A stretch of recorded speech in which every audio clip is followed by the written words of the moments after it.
मुंबईमध्ये पुन्हा मराठी विरुद्ध गुजराती असा वाद पाहायला मिळालाय। महाविकासचे उमेदवार संजय दीना पाटील यांचे पॅम्पलेट वाटण्यास कार्यकर्त्यांना मज्जाव करण्यात आला आहे। घाटकोपरमधील गुजराती बहुल सोसायटीमध्ये हा प्रकार घडलेला आहे। त्यामुळे मराठी माणसाला बिल्डिंगमध्ये प्रचार करायला देणार नाही अशी भूमिका त्यांनी घेतल्याचं पाहायला मिळालं आहे आणि त्यानंतर संताप व्यक्त केला जातोय। तर सोसायटीमधील लोकांची तशी भूमिका होती। महायुतीचे उमेदवार मिहिर कोटेचा यांचे मात्र पॅम्पलेट्स वाटण्यास या ठिकाणी परवानगी देण्यात आली आहे आणि त्यामुळे मुंबईमध्ये पुन्हा एकदा मराठी विरुद्ध गुजराती हा वाद पाहायला मिळाला।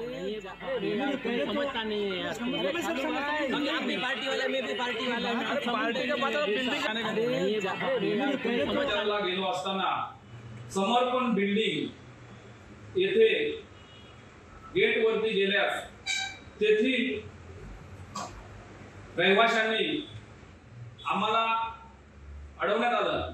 मराठी माणसांना आम्ही बिल्डिंग मध्ये प्रचार करायला देणार नाही।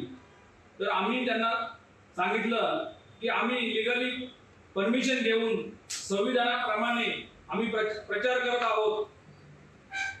तर त्यांनी तेथे गुजराती आणि मराठी जातीय वाद करण्याचा प्रयत्न केला। गुजराती लोकांनी मज्जाव केला आणि अपमानास्पद आम्हाला वागणूक दिली।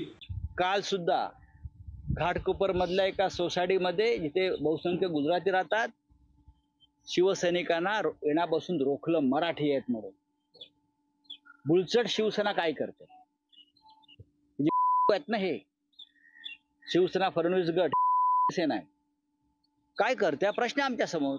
मराठी माणसावर अन्याय कोणच सहन करणार नाही आणि यासाठी काय उभाटाला काय कोणीतरी कॉन्ट्रॅक्ट दिलेलं नाही। त्या लोकांनी आतापर्यंत मुंबईच्या मराठी माणसाला लुटलेलं आहे।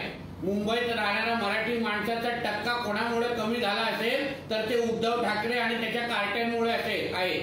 म्हणून मराठी माणसाला संरक्षण करण्यासाठी भारतीय जनता पक्ष आणि आमची शिवसेना ही तयार आहे, ताकद आहे, आमची ताकद आहे। म्हणून त्याची चिंता संजय राजाराम सारख्या तीनपाट माणसांनी करू नये।